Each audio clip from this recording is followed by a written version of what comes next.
글자 가운데 제일 멋진 글자. 뭐 다 멋진데 뜻 글자는 자 바람이라고 하는 것은 워낙 많이 말씀드렸습니다. 바람은 뭐예요? 바람.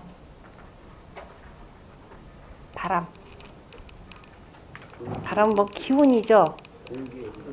공기의 흐름. 어우, 예, 공기에도 빌공자에다가 기죠. 예, 참 멋진 말씀. 공기의 흐름입니다. 네. 그런데 공기의 흐름이 그죠? 빈 공간 속에 뭔가 기운이죠. 뭔가 기운은 느끼죠. 뭐 따뜻한 기운, 찬 기운, 뭐 서늘한 기운, 싸늘한 기운, 뭐 등등등등 두루두루 느끼는데 그런데 그 기운이 여러 가지 종류가 있죠. 코에서 나오는 자 콧바람도 있고 그 다음에 자 마음이 싱숭생숭 흔들려 가지고서는 그 다음에 바람도 나죠. 그죠? 남자는 봄바람 나고 여자는 가을바람 나나요? 그러다가 춤바람도 나고 그죠? 그 다음에 이런 바람 말고 또 여름이면은 산에서 저 골짜기에서 내려온 골바람 참 시원하고 그죠? 계곡바람 골바람이 있고 그 다음에 저 바닷가에 가면은 해풍이 있죠. 바닷바람 밀물과 썰물에 의해서 하루에 2차례는 틀림없이 바람이 일어납니다. 그 다음에 또 무슨 바람이 있나요? 마바람, 높새바람, 또 선자령에 가면 편서풍이 있죠. 항상 보는. 그 다음에 이제 가장 그런데 지금까지 쭉 열거했던 바람들은 어떤 특정 지역에 특별한 곳에서만 느낄 수 있는 바람들이죠. 그러나 이 글자라고 하는 누차 얘기하자면 뜻글자라고 하는 글자라고 하는 것은 누구나 다 알 수 있게끔 만드는 것이 보편 타당한 원칙이 있어야 되는 거죠. 그런 바람이라 하더라도 누구나 다 맞이할 수 있는 바람. 무슨 바람? 봄바람, 그죠? 여름바람, 가을바람, 겨울바람, 그죠? 계절풍이라 한마디로 표현하면 계절풍이죠. 바로 계절풍을 표현하는 겁니다. 그런 계절풍, 요새 혹시 일기예보 들어보시나요? 일기예보도 날씨 잘 들어보세요. 여름이면 어떻게 되는가요? 남태평양에서 발달한 무슨 뭐 고기압이 뭐 저기압이 그 다음에 겨울이 되면 저 바이카로스 쪽에서 발달한 그저 대륙성 고기압이 이렇게 불어오는 거죠. 그러면 저 위에서부터 이게 크게 불어오려면 저 위에 공중으로 해서 그죠? 하늘로부터 해가지고 어떻게 돼요? 어떤 특정 지역으로 내려오는 거죠. 그래서 저 위에서부터 아래로 내려오는데 밑에 부딪히면 어디가 바람 부딪히면은 반대로 튀쳐나가죠. 글자가 이렇게 되는 거죠. 튀쳐나갑니다. 그리고 바람이라고 하는 것은 어디든지 간에 그죠? 겨울에 특히도 옛날 할머니들이 뭐예요? 바람구멍 무슨 구멍? 바늘구멍에 황소바람 들어온다 그러셨습니다. 바람이라고 하는 것은 틈만 있으면 그죠? 어느 틈만 있으면 뚫고 들어가는 겁니다. 그게 바로 뭐냐면 벌레가 그죠? 뚫고 들어가는 것과 마찬가지. 그래서 벌레 회자가 가운데 이렇게 들어가죠. 그죠? 바람. 그죠? 바람은 위에서부터 아래로 자, 틈 있는 걸 다 뚫고 들어가는데 자, 그죠? 위에서부터 아래 불으면 조금씩 야금야금 이렇게 들어온다라는 의미에서 이렇게 표현을 해 놓은 겁니다. 이게 바람이에요. 그래서 이 바람풍 속에는 이 바람을 보면서 아, 바람은 뭐다? 위에서부터 아래로부터 불어오고 부딪히면은 그 다음에 튀어나가고 그러면서 파고 들어간다라고 하는 것을 볼 수가 있습니다. 빈틈만 있으면. 그래서 겨울에 제일 추운 지역이 노원구하고 저 종로구하고 해서 어느 쪽이 더 추운가요? 노원구가 더 춥답니다. 바람이 쌩쌩 부는 겨울날에요. 노원구에 저 들판에 있는 것하고 그다음에 빈 들판에 있는 것과 그 다음에 저기 어디에요? 그 빌딩들 이렇게 서 있는 그 사이에 한번 가보세요. 어느 쪽이 더 추운지. 빌딩 숲이 무지 춥습니다. 왜? 바람이 사이사이로 파고 들어가거든요. 훨씬 세요. 들바람보다. 그래서 바람이라고 하는 것은 자 틈만 있으면 파고 들어가는 바람이 되고 해서 이 바람풍이라고 하는 것은 바로 계절풍을 표현한 내용이다라고 이렇게 표현했죠. 그 다음에 바람이라고 하는 것은 또한 아까 지금 얘기했듯 바람은 어디서부터 불어오나? 위에서부터 아래로 라는 뜻이 되는 거죠. 보편 타당한 바람이라는 것은 바로 위에서부터 아래로 불어오는 계절풍입니다. 그죠? 그래서 바람이라고 하는 것을 어떻게 표현했냐면은 자, 요렇게 표현했습니다. 글자가 있기 이전 시절에. 자, 바람이라고 이렇게 표현했는데 자, 바람이라고 자, 하늘이죠. 이게 하늘이죠. 저 하늘에서부터 밑에 빈 곳이 있으면 밑으로 이렇게 들어온다 이 소리가 되는 거죠. 그래서 자 이거를 뭐냐면 손꾀라 이거를 손이라 이렇게 표현하는데요. 손자가 공손할 손자가 되죠. 공손이라라고 하는 것은 나를 낮추는 겁니다. 자 몸기자 두 개가 되죠. 서로 간에 자 요거를 그죠 함께 한다 이런 뜻인데요. 바람이라고 하는 것은 모두가 다 함께 맞아들이는 거죠. 어느 지역에 대해서 공이라고 하는 것이 정전법 같이 하는 거죠. 두루두루 다 함께 맞이해 드리는 것이 되고 그래서 손의 뜻은 바람이라고 하는 것은 저쪽에서부터 나한테 오는 거죠. 그래서 바람은 들어온다 이렇게 표현합니다. 너 바람 났니? 라고 하는 것은 자 그 바람을 맞아가지고 그죠 나가는 거죠. 바람이라고 하는 기본적으로 맞아들인다 라는 뜻이 되고요. 그래서 예로부터 바람은 위에서부터 들어오기 때문에 자 군자의 바람 군자의 덕은 뭐라고 했냐요? 군자의 덕은 바람이요. 그죠? 군자지 덕은 바람이요. 이거는 이치 알면 여러분들 나중에 공부하기 그렇게 어렵지 않아요. 그죠? 군자의 덕은 바람이요. 그 다음에 소인의 덕은 뭐다? 풀이라. 이렇게 했죠? 그래서 초상지풍이면 풀 위로 바람이 불면 뭔다? 필언이라 이렇게 표현했죠. 반드시 눕느니라 이렇게 표현했습니다. 바람이 다시 말해서 군자의 덕이다 라고 하는 것은 우리가 풍속이라는 것도 있죠. 풍속, 유행이라고 할 때 그 풍속 개념이라고 하는 것은 속세, 세상의 세속에 속이라고 하는 것이 바로 사람이 자에다 골곡이죠. 골짜기라고 하는 것은 자 산이 이렇게 있으면 산 양쪽으로 물들이 모든 게 다 골짜기로 모여들잖아요. 그죠?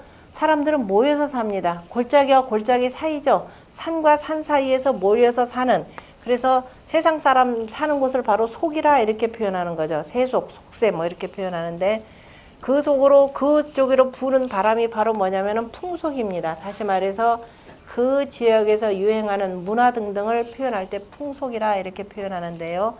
자, 이것도 어디 나오냐면은 주역에 보면은 풍래익괴라는 것이 있습니다. 이게 바람꾀죠. 여러분들 8개는 다 익혀두시라고 해서 바람꾀가 되고 자 우레꾀가 되죠. 자 바람꾀 우레꾀 우레꾀라고 하는 것은 봄이 되고 여기서 싹이 나오니까 이게 곧 자체가 뭐냐면 풀입니다. 자 바람이 저 위에서 정치하는 사람들이 그죠? 정치하는 사람들이 정치를 어떻게 하느냐에 따라서 그 정치의 그 바람이라는 게 어디에 다 미쳐요? 백성들에게 미치죠. 그러니까 저 위에 있는 사람은 우리가 뭐라고 표현하면 군자라 이렇게 표현을 합니다. 아래에 있는 백성들을 여기서는 소인이라 표현했어요. 소인의 의미는 세 가지가 있는데요. 하나는 어린 사람을 소인이라 하죠. 그 다음에 또 하나는 뭐냐면은 저 높은 자리에 앉아 있으면서 꼭 어린애 같은 짓이나 하는 거. 이속만 따지는 사람들을 또 소인이라 이렇게 표현합니다. 또 일반 또 백성들을 또 그냥 작은 소인이라 이렇게도 표현을 해요. 그런데 기본적으로 저기 논어에서 소인이라 그러면 어쨌든 윗자리에 앉아 있으면서 하는 짓이 자기 이속만 챙기려고 하는 사람들을 다 소인배라 이렇게 표현하는데요. 자, 어쨌든 간에 바로 저 위에 있는 이 군자가, 그죠? 이 군자가 정치를 참 잘하면은 그 정치에 따라서 백성들이 이리 눕고 저리 눕고 하는 거죠. 잘못해도 잘못한 대로 휩쓸려 갑니다. 저 윗사람들이 욕을 하기 시작하면 밑에 백성들은 더 하죠. 그러니까 위에서 쌍말하면 밑에서는 그게 더 심해지는 겁니다. 자, 위에서 덕을 베풀어서 잘 다스리는 백성들은 반드시 따라서 복종하게 돼 있죠. 어떤 경우든지 간에 하여튼 위에서 미치는 영향이 크기 때문에 공자가 특별히도 그저 이렇게 표현하신 내용입니다. 그래서 자, 바람이 되어라 라는 표현인데 바람 참 좋은 바람이 돼야 되겠죠. 이 바람 자체가 기본적으로 공순하다 이런 뜻입니다. 그죠? 스스로가 왜냐하면 저 위에 있는 것이 밑으로 내려오기 때문에 그래서 군자라고 하는 것은 바로 바람처럼 그죠? 바람처럼 스스로 손순할 줄 알아야 된다 이렇게 표현하죠. 우리가 공손이라고도 표현하고 공순이라고도 표현하죠. 자, 스스로 공이라고 할 때 우리가 몸이라고 하는 것은 스스로 낮출 줄 알아야 되는 거죠. 공하는 것. 우리가 물의 덕을 닮아서 사람이 공해야 되는데요. 손이라고 하는 것은 스스로 함께 하면서 그죠? 함께 하면서 낮추고 그 다음에 그것을 따라야 된다. 두 개 다 우리말로 자 하나는 공손이라 쓰고 하나는 공순이라 쓰고 다 통하는 말이죠. 그 다음에 날비자도 이미 설명은 다 드렸습니다. 혹시라도 다시 자 처음 공부하시는 분들을 위해서 다시 한 번만 소개하겠습니다. 자 비라고 할 때 우리가 학문의 세 가지 단계를 공부하는 세 가지 단계 익혀나가는 과정의 세 단계를 처음에 습의 과정이 있고 그 다음에 약의 과정이 있고 그 다음에 비의 과정이라 그랬죠. 자 처음에 자 이제 알에서 부화를 해서 알에서 부화할 때도 자 우리가 알이 속에 있던 병아리가 스스로 깨고 나와야 되죠.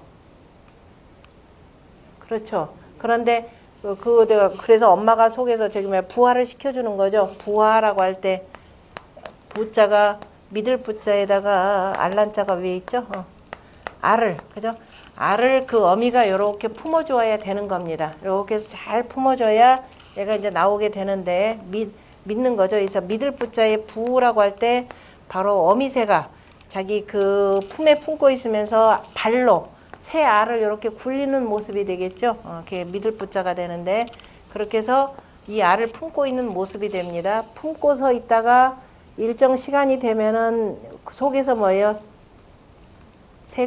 병아리가 새끼가 속에서 똑똑 두들기죠. 엄마 나 이제 힘이 좀 됐어. 나 좀 열어줘. 이렇게 되죠. 그것을 뭐라고 그러나요? 줄이라고 표현했죠.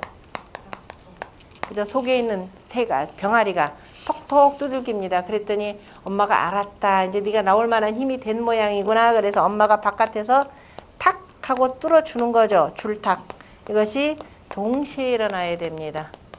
자, 우리가 공부라고 하는 건 마찬가지예요. 아까 제가 공부는 스스로 하는 것이다 라고 했는데 본인이 하기 싫어 죽겠는데 너 나중에 저 스카이 대학 가야지 해가면서 어렸을 때부터 해보세요. 급기야는 무슨 사건까지 일어나요? 그 아무개 양 그저 하버드 대학 무슨 대학 뭐 스탠포드 뭐 2개 합격했다 이런 일까지 벌어지게 되는 겁니다. 본인이 준비할 상황이 되었을 때 그래 이렇게 보다가 제가 공부할 만하겠다 하면은 그때 이제 엄마가 도와주는 거예요. 그죠? 근데 본인이 전혀 나는 공부할 마음이 없는데 갖다 이렇게 쏟아붓고 유학 보내고 그러면 어떻게 되겠어요? 그게 나중에 딴 길로 가게 돼 있습니다. 그죠? 동시에 이루어져야 된다. 줄탁동시입니다. 이렇게 해서 이제 새가 나왔잖아요. 그죠? 자기 힘으로 나온 거예요. 자, 임신은 내가 했지만은 지가 나올 때 돼서 엄마 하고서 그죠? 그게 뭐예요? 태동 느껴가지고 나중에 내보내는 거잖아요. 그죠? 10달 만에 우리가 낳았다 그러는데 야 내가 낳냐? 네가 나오려고 하니까 나왔지. 보통 애들하고 할 때 그 얘기 많이 합니다. 그죠? 엄마 뭐 나를 왜 낳았어? 그러냐? 내가 낳았냐? 네가 나왔지. 분명히 그렇게 말씀하세요. 그죠? 왜냐면 뱃속에 들고 다닐 때 우리도 편했잖아요. 그죠? 그나마 편했는데 이건 태어나니까 이거 끄집고 다니려면 얼마나 피곤했습니까? 그래서 네가 나왔지 나 난 거 아니다 그러세요. 그래서 이제 지가 나왔습니다. 이제 지 힘으로 뭔가 하려고 하겠죠. 막 고개를 배고프면 이제 엄마가 열심히 그냥 먹이를 갖다 물어다 줘야 되잖아요. 그죠? 그 먹이를 받아 먹고 젖을 먹고 그 다음에 본인이 어떻게 된 힘이 나니까 날갯짓 연습을 하는 게 바로 습입니다. 그 힘백자라라고 하는 것은 어린 새가 날갯짓 연습을 하는 거예요. 그래서 이때는 아직 둥지에 있죠. 아직 둥지에서 열심히 엄마가 먹어주면 그 다음에 열심히 나는 파다닥 거리죠. 그래서 이제 파다닥 거리는 달걀 힘이 조금 있으면 어떻게 돼요? 이 정도 둥지 하나 넘을 힘은 되겠죠. 이 정도 되면 파닥 거리면서 툭 하고서는 날갯짓해서 나옵니다. 근데 아직은 뭐가 안 됐냐면은 다리 힘이 안 돼 있어요. 왜? 새라고 하는 것은 나뭇가지도 움켜쥐어야 되죠. 이 발로 또 먹이도 움켜쥐어야 됩니다. 그래서 다리의 힘이 강해져야 됩니다. 그래서 어쨌든 적어도 본인이 이렇게 할 정도가 돼야 돼요. 나머지 전부 다 자기 혼자 하는 거죠. 이거는 지금 스스로 하는 겁니다. 전부 다. 그래서 튀어나오면 그 다음에 얘들 계속 팔딱팔딱 뛰는 훈련을 해요. 그래 왜냐하면 자 날갯짓 동시에 하죠. 이제 새가 조금 컸죠. 발족자입니다. 이게 뛸약자예요. 스스로가 뭐냐면 도약하는 거. 그게 도약이다라고 할 때 도자를 이렇게 쓰죠. 뛰어서 이제 조짐이다라고 하는 것은 발자국도 남겨 조짐. 이렇게 된 거 이제 앞으로 제가 조금 날려고 하는가 보다라는 그걸 볼 수가 있는 겁니다. 자, 도약하는 거. 이게 전부 다 자기 혼자 하는 겁니다. 엄마가 뭐 날개 이렇게 들어서 해주는 거 아닙니다. 자, 발 역시 들어서 해주는 거 아니에요. 지가 걸으려고 해야 되는 겁니다. 이렇게 해놓고 이제 웬만큼 되면은 엄마 됐어. 나 혼자 날 수 있어. 하고 이렇게 되는 거죠. 그게 바로 뭐냐면은 비상입니다. 자, 아까 기두자를 이렇게 쓰는데 이 기도자가 이제 위로 쭉 올라가야 되는 거죠. 그래서 날개를 활짝 펴고라고 하는 것을 이렇게 쓴 겁니다. 활짝 펴서 위로 쭉 올라간다라는 의미로, 그죠? 활짝 바깥으로 해서 이렇게 쓰고, 그 다음에 여기다가 오를 승자가 들어가 있는 거죠. 오를 승자인데 여기 이렇게 겹치니까 안 쓰고 그냥 이렇게 쓰고 비상한다 이런 뜻입니다. 이거 역시 전부 다가 자기 스스로 하는 단계입니다. 공부라고 하는 것은, 그죠? 스스로가 하는 것이지, 그래서 아무리 기본적으로 줄탁동시 정도에서 동기부여만 해주면 됩니다. 어느 정도만 하나 탁 해주면 되고 나머지는 스스로 해야 돼. 이거 다 일일이 해줬다가는 나중에 이 사람, 그죠? 얘가 실질적으로 할 수 있는 일은 아무것도 없습니다. 자, 그 다음에 그래서 연습이라고 할 때 연자는 또 뭐냐면 누일 연자를 쓰기도 하고, 그 다음에 세금자를 쓰기도 하는 거죠. 자, 이건 단련한다 라는 뜻이 되고, 이거는 뭐예요? 비단실을 누인다 라는 뜻이 돼요. 그러니까 비단실이 아니라 우리가 삼배나 뭐 이런 실들을 처음에 이제 이렇게 실로 자아놓고 하얗게 포백을 해야 되죠. 포백. 포백 그랬더니 표백이라는 말 아니죠. 포백, 흰백자. 포백이 뭐예요? 쬐, 포자죠. 포악하다라고 할 때는 폭자로도 있고, 그죠? 폭염더위에 할 때는 폭자가 되고, 햇볕에 쬐인다라고 할 때는 포라고 읽으셔야 됩니다. 포백한다라는 말이에요. 요반은 제가 아직 말씀 안 드렸나요? 예전에 저희 친정어머니도 그렇고 포백한다 포백한다 하길래 무식한 분도 아닌데, 또 옛날 할머니들은 또 포백이라 그러죠. 포백한다 포백한다 해서 도대체가 너희네들이 도대체가 말도 모르고, 속으로는 좀 그랬었는데 정말 그때 표현은 안 했었어요. 표현했다면 정말 제가 무식한 사람이 됐을 텐데, 대체로 할머니들 보면 포백한다 그래요. 그렇게들 모르실까, 말들이 저럴까 했더니 이게 맞죠. 포백과 표백은 다르죠. 표백은 뭐 이든 포백이 되고요. 표백은 뭐가 되느냐, 껍질만 하얗게, 다시 말해서 우리가 유한락스를 써서, 그죠? 락스를 써가지고서는 그죠? 이 약품으로 해서 겉에서부터 하는 것은 그건 표백이에요. 그죠? 이건 표백이 되고, 이거는 뭐냐, 햇볕에 취향이 폭지라라고 표현하는 말이 있습니다. 증자가, 이게 취향이 폭지, 강한이 탁지하고 취향이 폭지라는 말이 나오는데요. 무슨 말이냐면은 공자가 돌아가시고 난 뒤에 제자들이 선생님을 그리워하면서, 야, 선생님하고 참 비슷한 제자가 하나가 있었습니다. 유자라고 하는 제자가 있었는데요.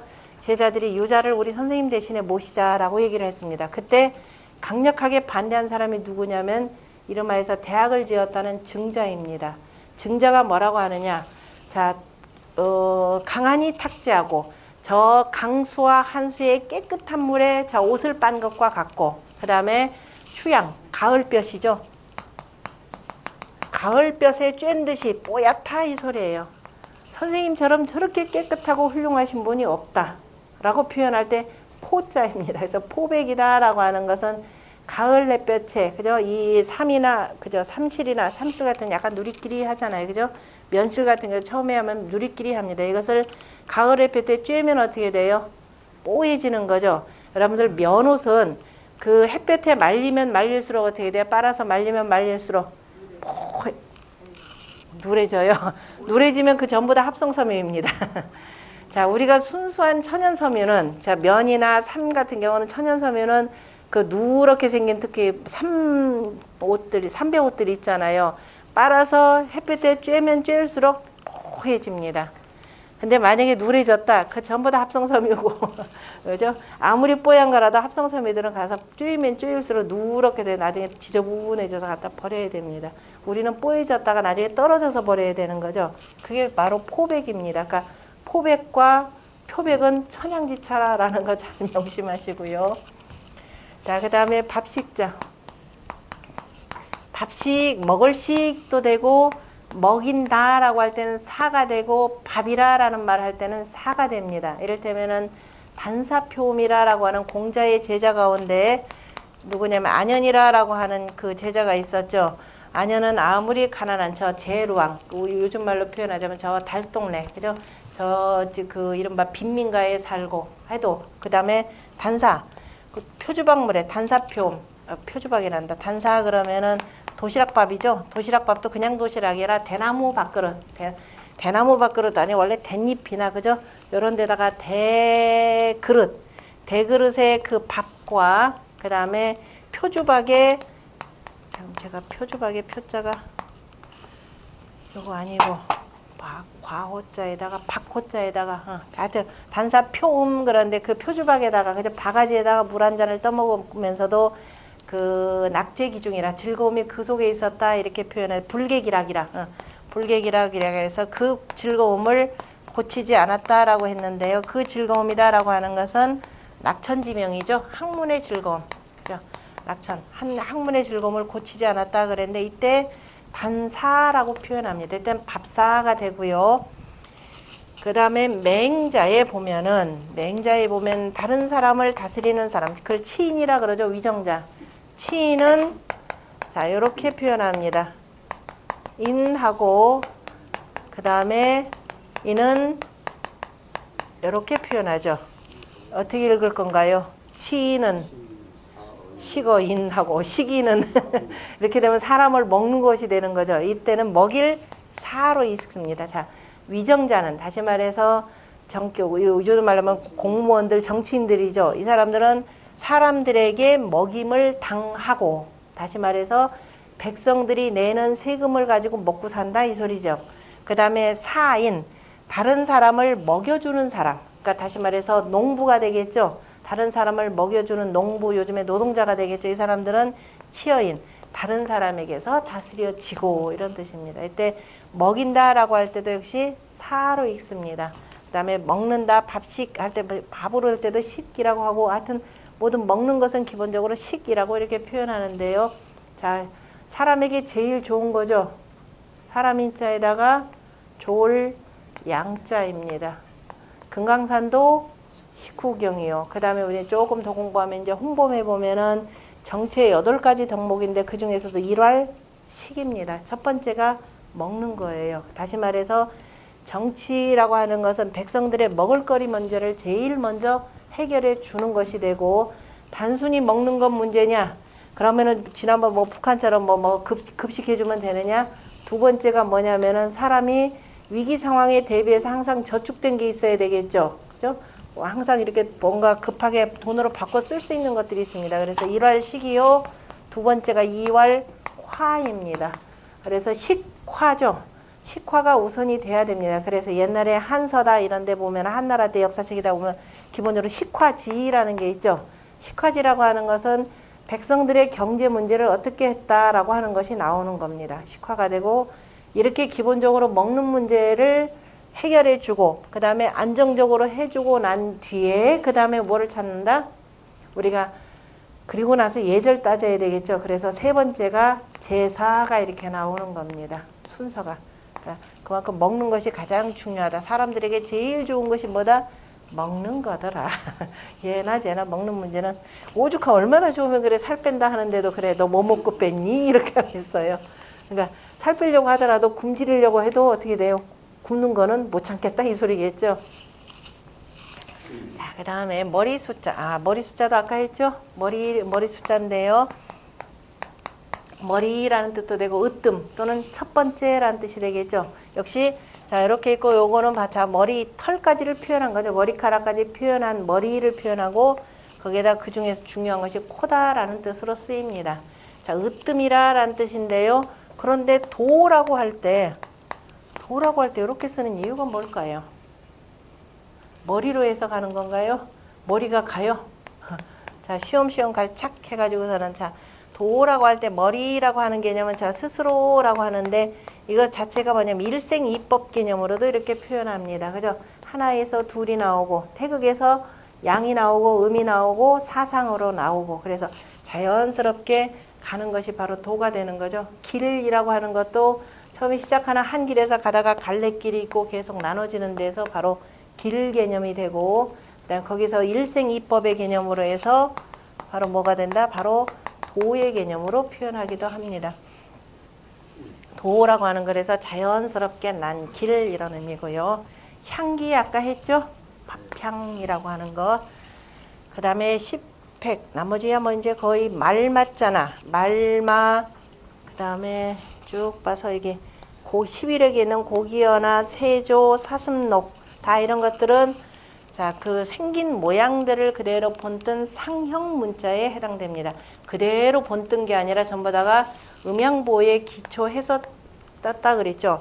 말이라고 하는 것은 막 달리는 형상이니까 뒤로 말, 갈기 등등이 뒤로 흩날리는 모습이 되는 거죠. 그래서 흩날리는 모습으로 이렇게 표현된 것이 되고, 물고기라고 하는 것은 자, 밑에 이게 불화, 발, 여기도 다 세조자도 불화, 발 이렇게 표현하는데 기본적으로 발 개념이 되겠죠.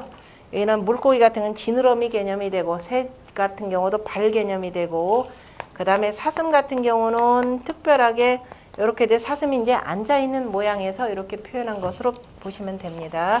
자, 그러면은 말은 달려가는, 그죠? 그래서 갈기가 바로 뒤로 다 이렇게 되는 모양을 표현했고, 물고기 같은 경우는 물고기는 기본적으로 모든 형태 이렇게 돼 있죠. 입이 이렇게 돼 있으니까 이렇게 돼 있고, 가운데 몸뚱아리 한 복판이다. 그래서 한 복판을 밭전자로 표현했죠. 그 다음에 자, 이 지느러미를 이렇게 표현한 거. 그 다음에 새라고 하는 것은 새는 머리에 기본적으로 머리 관 같은 게 있죠. 관 같은 거 있고, 그 다음에 이게는 눈의 모양이 되고 몸뚱아리 모양이 되고 비슷한 건데, 자, 까마귀는 특별히 다르게 썼죠. 똑같은 거에서 이건 새 머리고 새에 이렇게 해서 일자로 새의 눈동자를 표현한 건데 까맣다. 그런데 까만 그 까마귀 같은 경우는 다 똑같은 모양이 되니까 자, 이렇게 표현한 것. 그래서 여기다 글자를 서로 입구자를 쓰면 달라지죠. 새는 우는 것이 되고, 까마귀 소리는 우 하니까는 까마귀 오 해서 오, 저기 뭐야, 탄식할 오 개념으로 해서 씁니다. 그 다음에 사슴록자 같은 경우는 아까 사슴록, 사슴의 관 모양과 그 다음에 이렇게 구부리고 앉아있는 그 모양을 표현한 것이다 보시면 돼요. 그 다음에 고울여자 그러면 사슴 뿌리 그 위에 이렇게 걸려있는 모양을 표현한 거죠. 그래서 고울여라고도 표현하고, 사슴 뿌리 머리에 걸려있다 그래서 걸릴 리라고도 발음을 많이 합니다. 같이 알아. 그래서 우리가 고려라고 표현하죠. 고려가 정확하게는 고리가 돼요. 그대로 꼬레 그 표현하죠. 불어로 표현할 때, 그죠? 꼬레라는, 그래서 과연 고려라고 표현했을까? 고려, 꼬리 이렇게 같은 구자는 나중에 이건 굳이 없어도 되는 글자입니다. 고구려. 기본적으로 고려라고 하는 거. 왜냐하면 고려라는 고구려가 어디에서 있냐면 저 높은 지대에다가 도읍지를 건설하고 살죠. 산성 개념이 바로 도읍지입니다. 그래서 그 높은 지역에다가 그 도읍지를 지은 나라 뭐 이런 뜻으로 표현이 되겠네요. 그 다음에 뼈골자. 뼈는 기본적으로 뼈에 뭐가 붙어 있다? 살점. 그죠? 살갗이 붙어 있다라는 뜻이 되고, 그 안으로 그러니까 덮을멱자가 되니까 살이 이렇게 뒤덮고 있고 그 위로 그 뼈대 속으로 이게 골 자체가, 그죠? 척수가 들어있는 상태를 표현한 거고요. 자, 이건 뼈다귀가 되고, 뼈다귀는 기본적으로 어떻게 되나요? 그러면 여기다가 이렇게 쓰면은 뭐가 돼요? 이것도 천자문에 나오죠. 천자문을 우리가 그 누구야 종효가 썼고, 우리가 누가 썼다 그러죠? 천자문을 또 흔히들 중사 표현하죠. 중사는 맞지 않다라고 하는 것이 바로 이 얘기입니다. 해구상욕이라는 말이 있습니다. 천자문의 뒤에 보면은 자, 몸에 때가 끼면은 목욕할 것을 생각하고, 그죠? 상욕이라고 할 때 목욕할 것을 생각한다라는 내용이 있습니다. 다른 사람의 몸을 표현할 때 이걸 쓸까요? 이 해라고 하는 것은 무슨 해냐면은 해골, 유해 이런 뜻이에요. 다시 말해서 몸에서 살이라고 하는 것이 거의 다 빠져나. 이 해라고 할 때 해자는 음력 10월이죠. 돼지가 아니라 음력 10월이죠. 음력 10월이 되고 주역의 괴상으로 표현하면 요거가 되는 거잖아요. 그죠? 속이 텅 비어 있는 거죠. 살이 바짝 말라 있는 상태가 되는 겁니다. 그래서 다시 말해서 뼈다귀에 살이 그저 껍질만 붙어 있는 거. 나이가 이 정도 되는 사람들이 대체로 언제 나이에요? 나이 7, 80 되면은 이렇게 되죠. 늙으면 예쁜들. 그죠? 다른 사람 그런데 다른 사람 일반적으로 표현할 때 이렇게 써요, 안 써요? 쓸 수가 없죠. 일반적인 다른 사람 몸이다 그러면 뭘로 표현해야 되냐면은 채로 표현해야 되죠. 그죠? 뼈에 풍성할 풍자입니다. 피부가 적당히 붙어 있어야 채로 표현하는데 여기서 보면은 해구상욕 그랬어요. 그러면은 자, 이제 천자문에 대해서 뭐 누가 썼느니 누가 썼느니 얘기 나오는데 종효 같은 사람이 몇 살에 죽었냐면은 50대 초반에 죽었나 이렇게 돼요. 요런 상태가 아니죠. 그러니까 이거는 나이가 든, 다시 말해서 종효가 70 넘어서 80대 초반인가요? 그때 돌아가시니까 바로 종효가 스스로를 일컬은 말이다. 이렇게 보시면 됩니다. 이런 것도 구별할 줄 아셔야 되고요. 자, 그 다음에 높을 꽃자에 고라고 하는 거. 아까 고려라고 나왔지만은, 자, 예전엔 제일 높은 데 있는 게 뭐라고 그랬죠? 높은 곳에다가, 산에다가 집을 짓는 곳이 누구예요? 서울이잖아요. 그죠? 서울경. 서울이라고 하는 것은 높은 데를 표현합니다. 자, 원래 높을 꽃자, 저 위에 산, 고구려 같은 경우가 동이족이 서울을, 도읍지를 저 산에다가 짓습니다. 산성이죠. 산성이다 그러면 도읍지를 높은 곳에다 짓고, 왜냐하면 높은 곳에다 지으면은 성벽을 두르기가 편합니다. 우리가 이 중국에 있는 청나라 때 같은 경우, 북경 같은 경우 뭐예요? 넓은 그냥 대지에다 하니까 성벽 쌓기가 굉장히 힘들죠. 백성들의 수고가 굉장히 많아집니다. 왜냐하면 양쪽으로 해서 협탁식 해서 양쪽으로 이렇게 쌓아 올라가야 되는 거죠. 이런 식으로 해서 쌓아야 되는데, 만약에 산이 많은 지역에서는 굳이 이렇게 산에다가 하면은, 자, 저 높은 데다가 이렇게 해서 집을 짓고 성벽을 쌓는다 하더라도 이쪽은 산이죠. 그래서 뭐냐면 성벽을 요만큼만 쌓으면 되죠. 그럼 저 밖에서 볼 때는 어떻게 돼요? 이거는 굉장히 높은데 보니까 그런데 공성구로 쳐가지고서는 저 도읍지를 그냥 무너뜨리려고 해도 무너져요, 안 무너져요? 죽어라 쳐도 이건 안 무너집니다. 이제 한쪽만 이렇게 쌓아가면 되니까. 그래서 이제 이게 대체로 이런 높은 지역에다가 도읍지를 만드는 것이 바로 동이족입니다. 서경에도 이제 산에다가 그 도읍지를 세우는 이유가 백성들의 수고로움을 적게 해야 된다 이렇게 표현했죠. 처음에는 화강 유역 쪽에다가 도읍지를 만들다 보니까 자꾸 이게 범람을 해가지고 도읍지가 물에 잠깁니다. 그래서 결국은 나중에 산 위로 이렇게 올라가는데요. 그래서 높은 곳에다가 산에다가 도읍지를 이렇게 정하고 그저 여기다가 집을 짓고 그 다음에 뭐예요? 해자를 파고 성벽을 두르고 해자를 파는 거죠. 그 밑에 사람이 이렇게 볼 때는 어떻게 보여요? 자, 이 고라고 할 때 고자는 뭘 표현하냐면 성문이죠. 우리가 여러분들 광화문 생각해 보세요. 그러면 저 위에 막루가 있고 이 지붕이죠. 막루가 있고 그 다음에 성문이 있죠. 사람들이 들랑달랑 하는 문이 있습니다. 대체로 3문 구조, 뭐 5문 구조 이렇게 될 텐데 어쨌든 요 모양이 지금도 광화문 밑에 가서 이렇게 보면 옆에 종합청사 있지만은 만만치 않은 높이죠.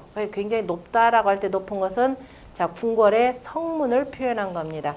그럼 이렇게 해서 지어서 이렇게 보는데 저 밑에 사람이 볼 때 밤중에 봐요? 낮에 봐요? 뭐죠? 밤에 뭐 불꽃놀이 할 일이 있습니까? 요즘에야 전기가 발달했으니까 밤에도 봐서 일부러 야경 구경하러 다니지만 옛날에는 어때요? 낮에 돌아다니는 거죠. 그러니까 낮에 이제 서울 가려고 이렇게 봤더니만은 저 위에 성문, 그죠? 물로만 보이는 거죠. 나머지는 눈부셔서 제대로 안 보이죠. 그러니까 빛광자가 들어가는 겁니다. 작을 소자가 아니라 바로 빛광자의 위에 있는 바로 요 글자예요. 그래서 서울이다라고 하는 것은 기본 서울경 하는 것은 서울은 어디다 있다? 높은 곳에 있는 거죠. 그래서 오늘날에도 서울이 높은 곳에 있다라는 말이 그대로 우리말 속에도 남아있다 그랬습니다. 서울 상경. 그죠? 그 다음에 저기 어디가 보면은 서울역에 가보면은 상행선, 하행선 나오죠? 황당하잖아요. 그죠? 서울이 뭐 백두산에라도 있습니까? 원래는 이렇게 높은 곳에 있었는데 지금은 비록 평지로 내려왔어도 여전히 그 옛말들이 우리 말 속에 남아있더라라는 겁니다. 하물며 뜻글자는 뭐 이루 말할 나이도 없죠. 예전에 썼던 글자 그대로 쓰는 거니까. 그러니까 자, 서울에 한번 가려면은 서울이 뭐 멀어서 쩔뚝거려요? 중국 항공기에서도 어디 취항 이렇게 표현할 때 나갈 취자죠. 어디 간다는 소리예요? 갈 우자가 되는데 절름발이 우자입니다. 옆에 있는 거. 서울을 가다 보니까 아이고 절름절름거려요. 그럼 어떤 사람들이 그래 서울은 머니까요. 아니 경기도에서 내가 가는데도 멀어요. 왜냐하면은 산 위로 올라가려고 하다 보니까 그죠? 높은 산을 산으로 해서 올라가려다 보니까 절름거린다 이 소리예요. 그죠? 그 다음에 서울이라고 하는 것은 어떻게 된다? 두루두루 자 그림자 영자를 쓸 때 이걸로 빛날 경자도 이렇게 씁니다. 서울 위에만 뭐 해가 비쳐요. 그죠? 그런데 유별나게 서울을 빛날 경하는 이유는 물론 이제 이때는 이제 문화가 그죠? 온갖 문명이 발달돼 있고죠. 나라의 그 뭐야 고급의 문화는 다 몰려들기 때문에 더욱더 서울이 빛나 보이고 집도 훌륭한 집들이 많으니까 이렇게 되죠. 그런데 그래서 이제 이거를 가지고 문화적으로만 비교하는 사람들이 있습니다. 그럴 때는 무슨 글자를 갖다 대느냐? 그 서울물이 차냐? 서울물이 왜 차요? 그죠? 이렇게 해서 서울경자 해놓고 물숫자 써놓고 찰 양자라 이렇게 표현합니다. 왜? 서울물이 왜 차요? 바로 산에 그죠? 높은 산에서 나오는 물이니까 서울물이 차다 이 소리입니다. 오늘날에 서울물이 차든가요? 수돗물은 그죠? 미지근하죠. 여름에 들면 미지근합니다. 겨울에 들어도 따뜻하고 오히려. 자, 그 다음에 또 그래서 이런 높은 그죠? 그래서 서울이 유별나게 더 빛나는 것이 되고 그렇기 때문에 주변의 모든 사회들은 다 서울의 뭐를 받는다? 영향을 받는다라고 해서 그림자 영자입니다. 빛날 경자로도 쓰고 그냥 그대로 그림자 영자로도 씁니다. 이거 없이도요. 그 다음에 고자 했고 그 다음에 긴털 들이울 표인데 긴털이란 뜻이죠. 자, 아까 장자 같은 경우는 밑에 있는 뿌리 씨자를 그대로 응축해 가지고서는 이렇게 마늘모자 사사로울 사자로도 씁니다. 그래서 자, 이렇게 해서 긴털이라는 뜻입니다. 그래서 우리가 털럭 발 그럴 때 이렇게 되는 거죠. 긴 털. 수염 그럴 때도 제가 기억을 할런지 수염. 수염이 길게 자라는 거죠. 그 다음에 또 긴털 들이올 표자를 쓰고 염자를 자 이렇게 씁니다. 수염이라고 쓰는 글자. 그래서 긴 머리카락을 표현할 때 그죠? 긴 털 또는 긴 머리카락, 말총 뭐 이런 것들 긴 털을 표현할 때 쓰는 글자고요. 그 다음에 싸울 투자가 있습니다. 싸울 투자 잘 보면 서로 간에 이 뒤를 그저 배수진 딱 쳐놓고 서로 간에 네가 왕 내가 왕 하는 거죠. 서로 간에 그저 왕위쟁탈전을 벌이는 겁니다. 그 왕위쟁탈 싸움 투자가 바로 이거죠. 왕이라고 하는 것은 바로 뭐냐면은 하늘에 제사를 지내는 거죠. 제기 두자입니다. 자, 이걸 콩두자라고 하면 안 돼요. 그래서 우리가 공자가 뭐냐면은 그 위나라에 갔을 때 위나라 영공을 만났더니 위나라 영공이 대뜸 뭘 물어보냐면 진법을 물어봐요. 군사를 어떻게 효율적으로 사용을 해야 내가 이제 어떤 패자가 되겠는가 뭐 이런 식으로 해서 물어봅니다. 이미 천재 주나라의 천자의 그 권위라고 하는 건 거의 없어지니까 공자 당시에 이미 뭐냐면은 그 약육강식의 시대로 돌입을 합니다. 그래서 춘추 시대 때는 뭐냐면 춘추 오패라는 게 있죠. 천자는 거의 유명무실을 하고 서로 간에 누가 그 중에서도 제일 으뜸이다라고 해서 이제 패자 겨루기를 하고 있는데 그래서 그 중에서 이제 패자가 되고 싶어하는 위나라의 영공이 공자를 만났더니 선생님 어떻게 하면 군대를 잘 사용해서 다른 나라하고 전쟁에서 이겨서 우리나라가 강국이 될까요? 라고 물어봅니다. 근데 공자가 하신 말씀이 나는 일찍이 조두지사 바로 이렇게 표현합니다. 나는 조두지사는 배웠지만은 바로 진법은 공부한 적이 없다라고 시침이 뚝 떼십니다. 공자가 저기 군사 진법에 대해서 탁월하신 분인데요. 조두시다라고 할 때 조자가 도마조자 제기두자입니다. 또는 고기 점일 조자예요. 고기를 점여서 어디다 두냐면 제사할 때 넓적한 도마같이 생긴 그릇에다 두죠. 넓적한 그릇에다 두고 여기다가 고기를 켜켜 얇게 점인 걸 이렇게 쌓아 두는 겁니다. 그래서 제사 고기 점인 고기 저라고도 점인 고기 조 또는 뭐 제사 고기 조 또는 뭐 도마 조 뭐 여러 가지로 부르는 건데요. 그 다음에 두라고 할 때 두도 콩두 하면 안 된다 그랬죠. 제기 그릇 가운데 발굽이 높은 것을 두라 한다 그랬습니다. 그래서 이제 더 이상 콩두 하지 마시고 제기 두 하세요. 그죠? 그래서 조두지사라고 하는 것은 제사일 이런데 결국 뭐냐면 예법입니다. 나는 예법은 알지 다른 건 모른다라고 했습니다. 그래서 싸움투라고 하는 것은 자 제사 가운데 제일 큰 제사가 무슨 제사예요? 하늘에 제사 지내는 거. 그죠? 종묘사직이죠. 나라의 제일 큰 사당. 그죠? 종묘에 지내는 제사가 되다가 그 다음에 하늘과 땅. 그죠? 하늘과 땅에다가 그 다음에 토지신. 그죠? 하늘신 토지신에 대해 우리가 종묘사직 이렇게도 표현합니다. 천자는 하늘에 지내고 그 다음에 토지신과 그 다음에 곡식신이 되겠죠. 그 다음에 그래서 제기를 누가 마디촌자 헤아릴촌이라 그랬죠.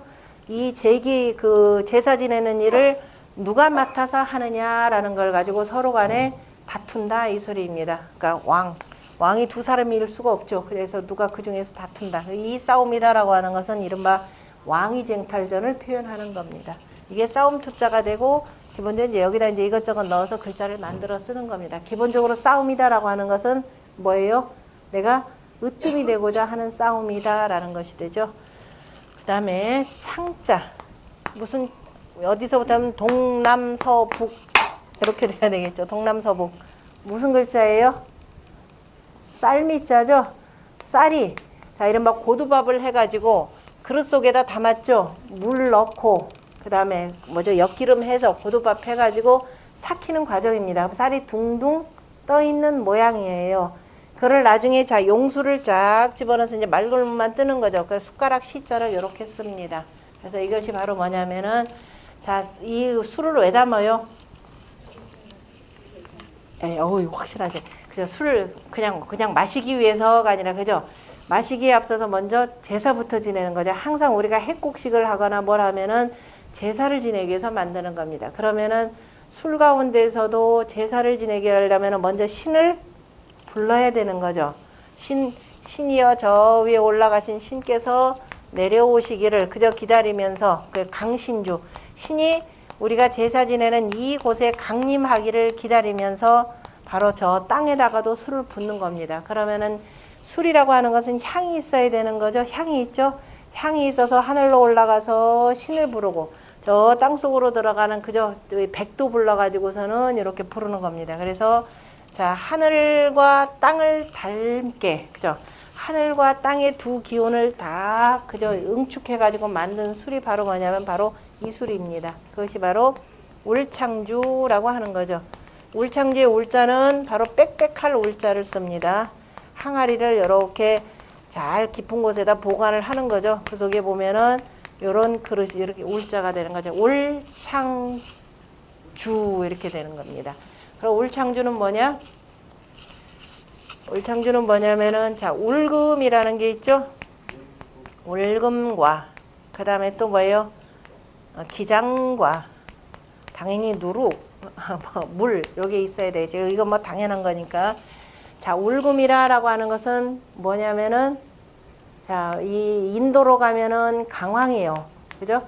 우리한테로 오면은 울금입니다. 그러니까 생강과 강황의 중간이라 보시면 됩니다. 그게 울금이죠. 그러니까 색깔이 노랗죠. 그죠? 노랗고 그 다음에 기장은 검은색입니다. 껍질은 안 봤죠. 속은 노래요. 그죠? 다시 말해 천년이 지왕이라 그랬죠. 천지현황이라 그랬습니다. 주역에 보면 천지 그죠? 천현이 지황 하늘은 검고 땅은 누르다라고 한 것을 가지고 자 이 천자문을 쓰시는 분이 천지현황이라 이렇게 묶었습니다. 자 기장하고 비슷한 기장은 바로 껍질이 바로 뭐냐 검은색이에요. 속은 노란색입니다. 그러니까 기장은 노란색입니다라고 하시는 분들은 뭐밖에 안 받느냐? 그죠? 저기 저기 어디 마트 같은 데 가가지고 이미 다 도정된 것만 보고서는 노랗다 표현하는 거죠. 그러니까 시골에서 산 사람 같으면 기장은 어떻습니까? 물어보면은 이 사람은 수수가 아니라 조하고 구별되니까 조는 겉이나 속이나 전부 다 어때요? 노랗죠. 그러니까 기장에 대해서 물어보면은 다르게 대답할 겁니다. 내 껍질은 까만데요, 속은 노랍니다. 이렇게 표현할 겁니다. 그렇죠? 그러니까 여기서 노랗다 그러고 제가 까맣다 그러니까 눈 동그랗게 뜨고 저를 쳐다보잖아요. 여러분들은 한쪽만 알고 저는 양쪽만 아는데 한쪽만 강조해서 표현한 거죠. 그래서 기장이라고 하는 것은 기본적으로 하늘을 표현하는 거죠. 그러니까 하늘 기운을 담는다 이 소리예요. 그럼 어떤 사람들 기장이 뭐 제일 먼저 있었던 곡식이 아니잖아요. 그죠? 이전부터 여러 가지 곡식을 이렇게 표현했는데 그중 곡식 가운데에서도 왜 하필이면 기장을 골랐느냐 이 소리가 되겠죠. 그러니까 정확하게 보면은 이거는 뭐예요? 쌀알이 아니라 기장알이 되겠죠. 그죠? 어쨌든 곡식알 이렇게 표현하시면 됩니다. 그래서 두 개를 담아 가지고서는 노릿노릿한 물이 되겠죠. 그 술을 가지고 땅에다 부어서 자, 향으로 해서 신을 강림하게 만드는 겁니다. 그것이 강신주라고 표현하는 거죠. 이게 울금향. 그래서 울창주, 울자가 되고요. 비슷한 글자가 어디에 있느냐면은, 자, 요게 있네요.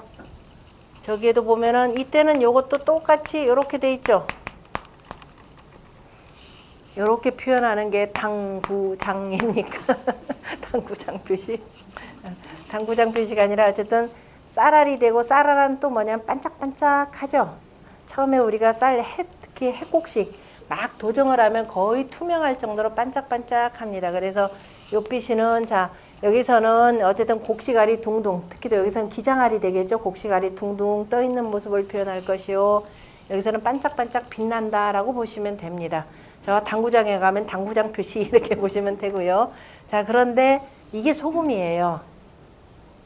소금이 어떻게 생겼는지 요새 애들한테 물어보면 뭐 가루입니다. 뭐 별거 다 소금은 기본적으로 자, 또 유럽 애들은 소금이 어떻게 생겼냐 그러면 돌덩이 생각할 겁니다.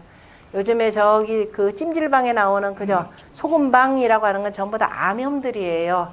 땅 속에서 캐가지고 그죠?